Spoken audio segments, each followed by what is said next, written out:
Haji sama isinya, Dardiri sama isinya. Ada lagi namanya Maulid Al-Bakri sama isinya. Sama semua isinya. Semua ulama yang nulis tentang sejarah Nabi, manaqib Nabi, Maulid Nabi, mereka ittifaq ijma bahwa nur Sayyidina Muhammad SAW dicipta dari nurullah. Dan nurnya Nabi Muhammad SAW adalah makhluk pertama. Makhluk lebih tua dari aras, lebih tua dari surga neraka, lebih tua dari Al-Kursi, lebih tua dari langit dan bumi. Apalagi dari Nabi Adam alaihissalam. Tapi ini ilmu bukan bab akidah. Ini namanya ilmu al-bidayah wan nihayah. Bab bidayah ini bukan bab akidah. Dia masuk ke bab ma'rifah. Ma'rifat. Ma'rifat itu artinya pengetahuan. Kalau orang tidak mengerti, dia tidak dosa, cuma jahil. Mau nggak disebut jahil? Ya, kalau orang tidak faham, atau dia nolak, oh saya nggak percaya Nur Muhammad makhluk pertama, dia tidak kafir. Tapi dia jahil. Bahkan ada orang mengatakan kajian Nur Muhammad itu bid'ah. Gak ada masalah. Bagi kita gak ada masalah. Cuma dia ada masalah sama Rasulullah nanti. Alhamdulillahirrabbilalamin. Wa sallallahu ala sayyidina Muhammadin wa ala alihi wa sahbihi wa sallam. Amma ba'du. Kemarin ada yang minta untuk menjelaskan tentang Nur Muhammad. Saya melihat ya, di antara pegiat YouTube yang menjelaskan Nur Muhammad itu Rozi Hashim. Penjelasannya itu kan menerjemahkan begitu ya, bahwa Nur Muhammad itu dari Nurullah. Malah mengatakannya itu Nur Muhammad itu dari Nurullah, tanpa menjelaskan lebih lanjut begitu. Ada pola yang hampir sama sebetulnya di dalam bagaimana orang-orang yang dikatakanlah sufi begitu ya, pegiat tasawuf yang ucapannya itu banyak sulit dipaham, yang ucapannya itu mengakibatkan halusinasi dan imajinasi, dengan Wahabi. Cuman bedanya itu objeknya saja. Jadi apabila Wahabi Salafi itu mereka menerjemahkan secara zahir apa-apa yang berkaitan dengan sifat Allah Subhanahu wa taala, sampai Khalid Basalamah itu mengatakan sifat fisiknya Allah. Kalau mutasawwifah yang ada sekarang itu menerjemahkan secara zahir perkara-perkara yang berkaitan dengan ruh, kemudian dengan Nur Muhammad, kemudian dengan Jabarut, Lahut, dan lain sebagainya. Nah ini saya sudah mengatakan kemarin, insya Allah saya bahas tentang Nur Muhammad ini, tapi disclaimer ya, dengan catatan saya tidak bisa memastikan Nur Muhammad ini apa, tapi saya bisa memastikan konsep yang salahnya. Nah, dari apa yang saya ketahui, seseorang itu tatkala dia meyakini adanya Nur Muhammad dan meyakini bahwa Nur Muhammad ini adalah makhluk pertama yang diciptakan oleh Allah Subhanahu wa taala, ini kesimpulannya macam-macam tuh. Kita mulai dengan mukadimah seperti ini dulu. Yang membedakan antara seorang mukmin dengan selainnya adalah perkara-perkara yang dia imani. Maksud imani di sini adalah yang dia benarkan. Jadi ada kabar atau informasi atau proposisi, yang mana kabar atau informasi atau proposisi ini dia menghukumkan sesuatu dengan sesuatu yang lain, atau mengkaitkan sesuatu dengan sesuatu yang lain. Misalkan ada kalimat ya, atau ada informasi yang mengatakan bahwa Isa itu, Yesus itu adalah anak Tuhan. Nah, yang membedakan muslim dengan selain muslim itu hanyalah membenarkan kalimat ini atau mendustakan kalimat ini. Membenarkan makna itu atau mendustakan makna itu. Nah, orang Kristen mengatakan itu benar. Orang muslim mengatakan itu salah. Atau misalkan orang muslim dengan orang selain muslim begitu. Ada kabar yang mengatakan bahwa Muhammad SAW itu adalah utusan Allah. Nah, kemudian orang muslim membenarkan perkataan itu, orang kafir mendustakan perkataan itu. Jadi kita bisa melihat ya, setipis apa sebetulnya perbedaan antara orang mukmin dan orang kafir. Itu hanya ada pada mendustakan atau membenarkan suatu perkara. Nah, termasuk di dalamnya kalau kita sudah mengabarkan tentang keislaman, tentang muslim, itu pun yang membedakan satu madhab dengan madhab yang lain Hanya di situ sebetulnya, hanya di dalam membenarkan. Dan inilah pokok di dalam keimanan. Sehingga para ulama fikih itu mengatakan apabila seseorang ini dia tidak pernah sholat, dan alasan dia tidak mau sholat itu karena malas untuk sholat, dia tidak bisa dikatakan kafir. Selama orang ini masih meyakini bahwa yang namanya sholat itu hukumnya wajib. Nah, dapatlah kita kesimpulan ya, bahwa yang membedakan satu orang dengan orang yang lain dari segi orang ini madhabnya apa atau kelompoknya apa, itu adalah di dalam membenarkan dan mendustakan suatu kabar atau suatu proposisi lah, supaya lebih umum daripada kabar. Kemudian kalau misalkan kita mau melihat tentang Nur Muhammad ini, berarti kan Nur Muhammad itu ada. Itu dulu yang mau kita bahas. Nanti apakah Nur Muhammad ini makhluk pertama? Nah, itu juga harus kita bahas nanti. Nah, cuman sebelum membahas ini, saya mau mengutarakan beberapa kesimpulan orang yang meyakini bahwa Nur Muhammad ini ada dan Nur Muhammad ini adalah makhluk pertama. Saya kemarin sempat kaget juga ya melihat komentar, dia mengatakan bahwa ustadz di kampungnya itu mengatakan bahwa Nur Muhammad ini berasal dari Nurullah. Nah, berasal dari Nurullah karena alam ini ya diciptakan dari apa? Nggak ada bahannya begitu. Jadi bahannya itu Nurullah, yang setitik jadi Nur Muhammad, yang mana yang setitik ini menjadi alam semesta. Nah, saya katakan dulu seperti ini ya. Nanti ada perkara-perkara yang mana perkara-perkara ini menjadi landasan agama, jadi fondasi agama. Yang mana apabila hal itu tidak ditasdik, bahasanya tasdik nanti itu tidak diimani, tidak ditasdik. Jangan pakai iman ya bahasanya, karena iman itu seolah-olah percaya begitu. Kita sebut tasdik saja dulu, supaya lebih tepat bahasanya. Ada hal-hal yang mana di dalam agama apabila tidak dibenarkan, dia itu sudah sah disebut kafir, keluar dari agama. Di antara hal yang tidak boleh sampai dibenarkan adalah menyebutkan ada sesuatu yang qadim selain Allah Subhanahu wa taala. Ada yang tidak diciptakan selain Allah Subhanahu wa taala, yaitu zat dan sifatnya nanti. Itu yang pertama. Yang kedua, di antaranya pula perkataan bahwa Allah itu tersusun, ada susunannya. Itu pun tidak boleh, karena perkara-perkara yang murakkab itu nanti di dalam istidlalnya dia pasti akan membutuhkan kepada yang menyusunkannya. Karena apabila sesuatu itu tersusun, maka itu pasti kontingent, dia pasti mungkinul wujud. Apabila mungkinul wujud, kemudian dalam kenyataannya dia ada pada susunan seperti itu, maka itu pasti ada yang menentukan. Jadi tidak boleh. Nah, di dalam pembahasan tentang Nur Muhammad ini, ada sedikitnya ya, yang pernah saya lihat itu ada 3 kesimpulan atau 4 kesimpulan. Kesimpulan yang pertama yang mengatakan bahwa Nur Muhammad ini ya tadi, yaitu dia berasal dari cahayanya Allah. Jadi Allah itu cahaya begitu. Kemudian Nur Muhammad ini dari setitik cahayanya Allah. Ini tidak boleh ditasdik, tidak boleh dibenarkan, karena ini sudah kafir. Kafirnya nanti banyak ya, yaitu mengatakan bahwa Allah itu cahaya, hakikatan itu sudah kafir. Kemudian ada sepercik cahaya yang keluar dari cahayanya Allah, itu juga sudah kafir. Jadi banyak perkaranya, banyak masalah.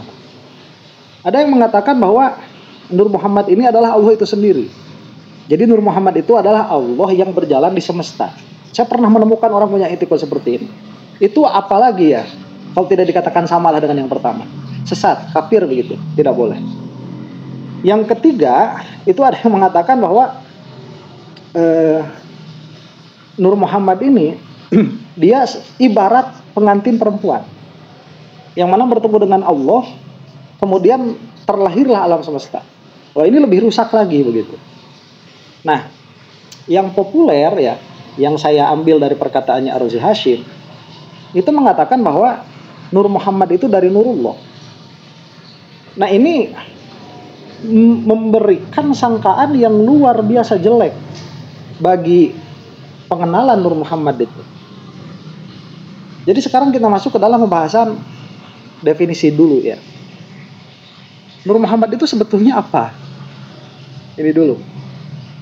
Nah, kalau kita memakai imajinasi, memakai asosiasi apa yang kita dengar dengan apa yang telah kita lihat. Kias syahid alal ghaib. Mengkiaskan apa yang kita saksikan kepada yang tidak kita saksikan. Tatkala disebutkan misalkan Nuru Muhammadin atau Nurullah, itu akan terpersepsi di dalam dirinya bahwa itu adalah cahaya, yang mana persepsi tentang cahayanya itu diambil dari cahaya-cahaya yang pernah dia lihat oleh mata kepala dia. Cuman di dalam pikirannya dia diperbesar bermiliar kali lipat atau bertriliun kali lipat atau berkuadriliun kali lipat. Itu kan ada di dalam diri kita itu ada yang namanya kekuatan khayali ya. Kekuatan khayali itu kita mempersepsi suatu perkara, kemudian gambaran perkara itu kita simpan di dalam memori kita. Nah, setelah disimpan di dalam memori kita, kita ini bisa memperbesarnya dan bisa memperkecilnya di dalam memori kita itu. Saya melihat api nih sebesar api yang keluar dari korek begitu. Itu kan kecil. Setelah saya melihat api itu, saya bisa membayangkan api itu sebesar gunung. Malah 10 kali lipat daripada gunung, malah 100 kali lipat daripada gunung. Nah, ini kata Imam Ghazali, orang yang berpikirnya seperti ini itu tidak mampu masuk ke dalam alam makna. Yang mana pada akhirnya dia itu hidup di dalam imajinasinya. Nanti disebutnya Thariqah Halawiyah. Banyak halusinasinya. Ya. Nah, dan telah dikatakan misalkan Allah itu cahaya, ya gambarnya seperti itu begitu. Dia melihat cahaya, kemudian dia perbesar, cuman cahayanya Nabi Muhammad SAW itu berasal dari cahayanya ya Allah yang tidak terbatas itu, yang sangat besar itu menjadi kecil, kemudian yang kecil ini sudah sebesar semesta. Nah, ini sudah kafir ya kalau itikadnya seperti itu. Maka kita mencobalah dulu masuk ke dalam alam makna. Kalau di dalam alam makna tidak seperti itu. Jadi tasmiyah ya penamaan.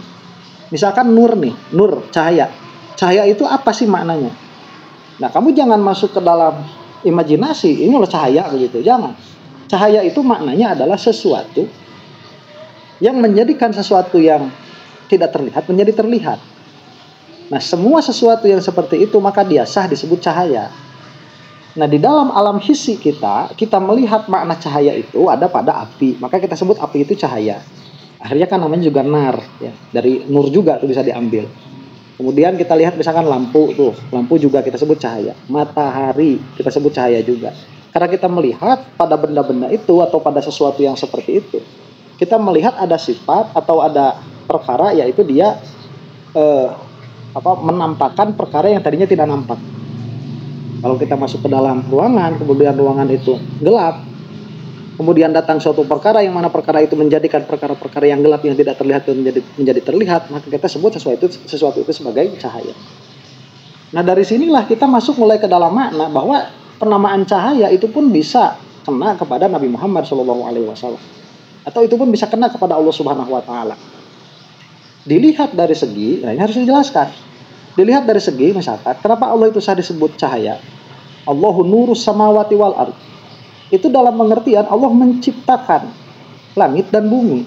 Itu yang dimaksud Allahu nurus samawati wal ard.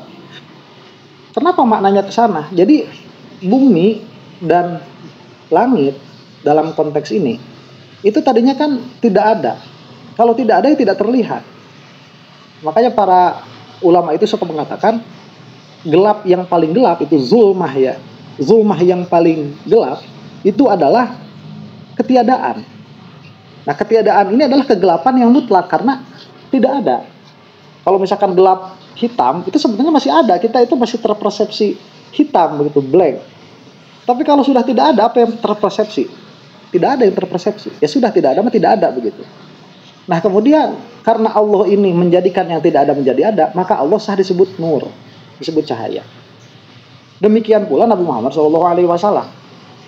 Sebelum ke sana ya, demikian pula Al-Quran. Al-Quran pula itu sah disebut nur, disebut cahaya. Kenapa? Karena sebelum datang Al-Quran, manusia tidak tahu apa yang halal, apa yang haram, apa yang benar, apa yang salah menurut syariat, menurut Allah Subhanahu Wa Taala. Setelah datangnya Al-Quran, manusia menjadi tahu. Maka kita sebut Al-Quran juga sebagai nur, sebagai cahaya. Nah, kemudian Nabi Muhammad SAW itu pun sah memang disebut nur, disebut nur Muhammadin itu sah. Kenapa? Karena Nabi Muhammad SAW ini beliau yang membawa penampakan penerangan itu. Nah, akhirnya karena Nabi Muhammad SAW orang jadi tahu mana yang benar, mana yang salah. Maka disebutlah ini nur. Jadi masuknya kan tidak ke alam imajinasi itu. Contoh nanti misalkan di dalam Siratal Mustaqim, di dalam beberapa tafsir Al-Quran yang menafsirkan Siratal Mustaqim, itu ada Shiratal Mustaqim, itu yang dimaksud adalah Nabi Muhammad SAW. Jadi Rasulullah ini selain dinamai Nur, juga dinamai Shiratal Mustaqim. Nah ini kan kalau pakai imajinasi ya repot ya. Jadi Rasulullah itu jalan yang lurus begitu. Diimajinasikan jalan yang lurus, bukan. Kenapa disebut Shiratal Mustaqim? Karena bisa mengantarkan kepada maksud. Apa maksud seseorang? Maksud seseorang adalah mendapatkan ridho Allah Subhanahu wa taala. Sedangkan Nabi Muhammad SAW ini membawa metode untuk sampai kepada ridhonya Allah Subhanahu wa taala.